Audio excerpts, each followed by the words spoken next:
اعوذ باللہ من الشیطان الرجیم بسم اللہ الرحمن الرحیم۔ عالم کیا لم نہیں، تارا دیکھا کیا نہیں دیکھا، الا طرف الذین ان لوگوں کی طرف، کیا نہیں دیکھا آپ نے ان لوگوں کی طرف، اوتو جنہیں دیا گیا عطا کیا گیا، نصیباً کچھ حصہ، من الکتابی کتاب کا، ید اونا جب بلائے جاتے ہیں، الا طرف کتاب اللہ جب اللہ کی کتاب کی طرف بلایا جاتا ہے، لیحکما تاکہ تصفیہ کر دے، حکم دے، فیصلہ کرے، بینہم ان کے درمیان، ثم پھر یتولا وہ پیٹھ پھیر لیتا ہے، فریقن ایک گروہ، منہم ان میں سے کچھ لوگ مڑ جاتے ہیں ایمان سے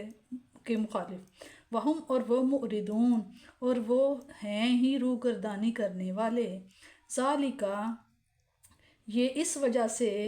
بینہم کہ بے شک وہ، قالو کہتے تھے، لن ہرگز،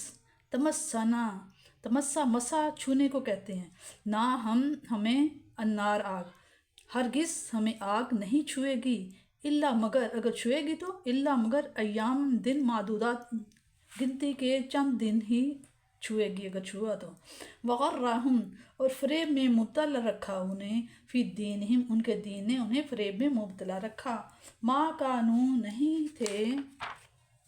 یفترون وہ صرف یفترون خود گڑا کرتے تھے، افطرا بازی کرتے تھے، فکیفا پس کیا حال ہوگا، اذا جب جمع نہ ہم انہیں جب ہم انہیں جمع کریں گے، لیومن اس دن، لا نہیں ہے ریب شک فیہ اس میں، سو کیا حال ہوگا ان کا جب ہم جمع کریں گے انہیں اس روز جس کے آنے کا میں کوئی شک نہیں ہے، یعنی کہ قیامت، ووفیت اور وفا کی جائے گی، پورا پورا دیا جائے گا، کلو ہر نفس کو، ہر آدمی کو، ہر انسان کو اس کا بدلہ، ما جو کاسبت جو اس نے کمایا، یعنی کہ جو انہوں نے عمل کیے اچھے یا برے، وہم اور وہ، لا یظلم اور ان پر ظلم نہیں کیا جائے گا، کل اے حبیب صلی اللہ علیہ وسلم عرض کیجئے، اللہم اے اللہ، مالک ہے ملکی ملکوں کا، تو بخش دیتا ہے ملک جسے تشاء چاہتا ہے، تو بخش دیتا ہے ملک اسے جسے تو چاہتا ہے، وتنزع الملک اور تنزع چھین لیتا ہے ملک ممن جس سے تشاء تو چاہتا ہے، وتعز اور تو عزت دیتا ہے من تشاء جسے تو چاہتا ہے، وتذل اور تو ذلت دیتا ہے من تشاء جسے تو چاہتا ہے، بیدک الخیر ید ہاتھ کو کہتے ہیں، کا خیر سب خیر تیرے ہاتھ میں ہے، انا کا بے شک کا تو اعلیٰ پر کلی ہر شیء چیز پر قدیر قدرت رکھنے والا ہے، بے شک تو ہی ہے جو ہر چیز پر قادر ہے، تولج اللیلہ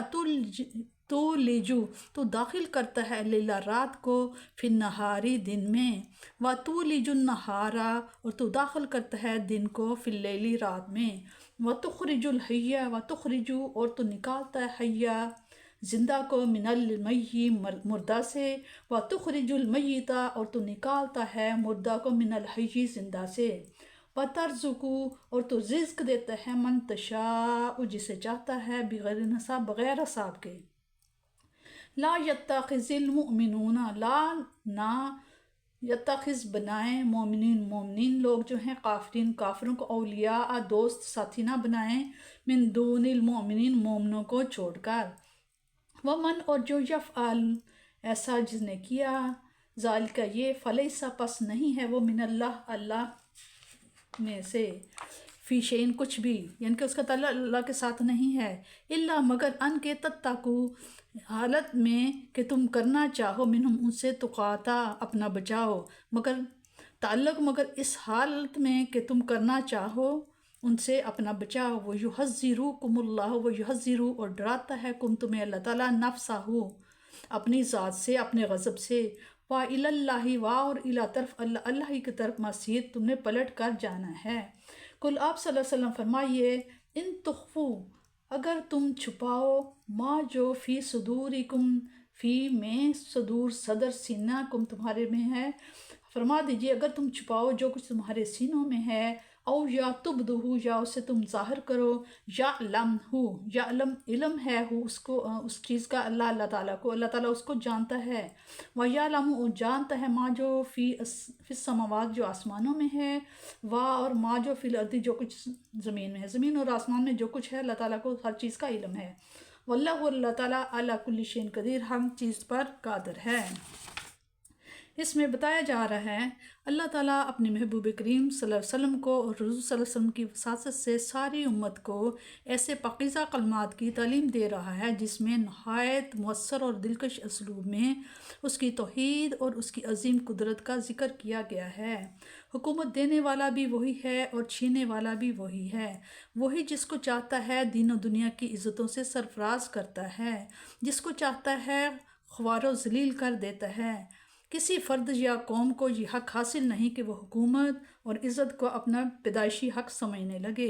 اور اس فریب میں مبتلا رہے کہ اس کے اعمال کتنے سیاہ کیوں نہ ہوں، اس کا کردار کتنا پست اور اس کی سیرت کتنی داغدار کیوں نہ ہو، نہ اس سے حکومت چھینی جا سکتی ہے اور نہ اسے عزت سے محروم کیا جا سکتا ہے۔ ایسا ہرگز نہیں، بلکہ سب کچھ اس مال کے حقیقی کے دستے قدرت میں ہے۔ وہ رب قدیر جس کی شان سمدیت و قدوسیت اور جس کی صفت علم حکمت کے ساتھ رحمت و عدل کی ساری قدریں قائم اور باقی ہیں، اس کی سنت یہ ہے کہ وہ جس کسی فرد یا قوم میں رحمت و عدل کے تقاضے پورا کرنے کی صلاحیت دیکھتا ہے تو اسے حکومت و عزت سے سرفراز فرما دیتا ہے، اور جو فرد یا قوم اپنے عمل سے اپنے آپ کو اس نعمت کا نااہل ثابت کر دیتی ہے تو اسے ذلت و خواری کے گھڑے میں پھینک دیا جاتا ہے۔ اس آیت میں بنی اسرائیل کی لافزنیوں کا رد بھی کیا گیا ہے اور یہ بھی صاف صاف بتا دیا گیا ہے کہ ان کی مسلسل نافرمانیوں کے باعث عزت و کرامت کا تاج ان سے چھین کر اب عرب کے بادانشینوں کے سر پر رکھ دیا جائے گا، جنہوں نے سچے دل سے اسلام کی تعلیمات کو قبول کر لیا ہے۔ اس آیت میں اللہ تعالیٰ نے قدرت کاملہ کے دو اور ثبوت بیان فرمائے ہیں۔ ان آیات کے ضمن میں ہے کہ حضرت معاذ بن جبل رضی اللہ تعالیٰ عنہ نے فرمایا کہ میں ایک دفعہ نماز جمعہ میں شریک نہ ہو سکا۔ حضور کریم صلی اللہ علیہ وسلم نے وجہ دریافت فرمائی تو میں نے گزارش کی کہ میں نے یوحنا بن باریہ یہودی کا کچھ قرض دینا تھا، وہ میرے دروازہ پر تاڑ لگائے بیٹھا تھا کہ میں باہر نکلوں اور وہ مجھے اپنی حراست میں لے لے اور حضور صلی اللہ علیہ وسلم کی خدمت میں حاضر ہونے سے روک دے، اس لیے میں باہر نہ نکل سکا اور نماز جمعہ کی شرکت سے محروم رہا۔ حضور صلی اللہ علیہ وسلم نے فرمایا، اے معاذ کیا تم پسند کرتے ہو کہ اللہ تعالیٰ تمہارا قرض ادا فرما دے؟ میں نے عرض کی، ہاں یا رسول اللہ۔ تو حضور صلی اللہ علیہ وسلم نے فرمایا، ہر روز یہ پڑھا کرو۔ اس کا ترجمہ ہے، اگر تجھ پر زمین کے برابر سونا قرض ہوگا تو اللہ تعالیٰ ادا فرمائے گا۔ قل اللہم مالک الملک تا بغیر الحساب رحمان الدنیا والآخرہ ورحیمہما تؤتی منہما من تشاء وتمنع منہما من تشاء اقض عنی دینی۔ اگر تجھ پر زمین کے برابر قرض ہوگا تو اللہ تعالیٰ اسے ختم کر دے گا، یعنی اس عالم خوف و خطر میں اس سے یہ اجازت ہرگز نہیں کہ وہ ایسا فعل کرے یا ایسی بات کہے جس سے دوسرے مسلمانوں کو ضرر پہنچے۔ مثلاً اگر کفار اسے کسی مسلمان کو قتل کرنے، زنا کرنے، مال غصب کرنے، جھوٹی گواہی دینے، کسی پاک دم عورت پر جھوٹا بہتان لگانے یا کفار کو مسلمانوں کے راز بتانے پر مجبور کریں تو اس مسلمان کو اس امر کی ہرگز اجازت نہیں کہ وہ اپنے بچاؤ کے لیے ان کاموں میں سے کوئی کام کرے۔ اگر وہ اپنی جان بچانے کے لیے زبان پر کلمہ کفر لائے اور اس کا دل مطمئن ہو تو اسے ایسا کرنے کی رخصت تو ہے، لیکن اس کا ایمان پر ڈٹے رہنا اور اپنی جان دے دینا بہت افضل ہے۔ کافروں سے دوستی۔ حضرت عبداللہ بن عباس سے روایت ہے کہ بعض انصاریوں کی کعب بن اشرف یہودی اور اس کے ساتھیوں سے از حد دوستی تھی، مگر ان یہودیوں کے دل میں فریب تھا کہ کبھی موقع پا کر اپنے سیدھے سادے دوست مسلمانوں کو دھوکہ دیں۔ ان کے چند دوستوں نے یہود کے اس فریب دہی کا تذکرہ انصار مسلمانوں سے کیا اور یہود کی دوستی چھوڑنے کی نصیحت کی، مگر انصار نے یہود کی دوستی چھوڑنے سے پہلو تہی کی۔ اس پر اللہ تعالیٰ نے یہ آیت نازل فرمائی کہ کافروں سے دوستی نہ کرو کہ خدا اور اس کے دشمن کی محبت ایک دل میں جمع نہیں ہو سکتی، خاص کر دلی دوستی تو ان سے کفر تک پہنچاتی ہے۔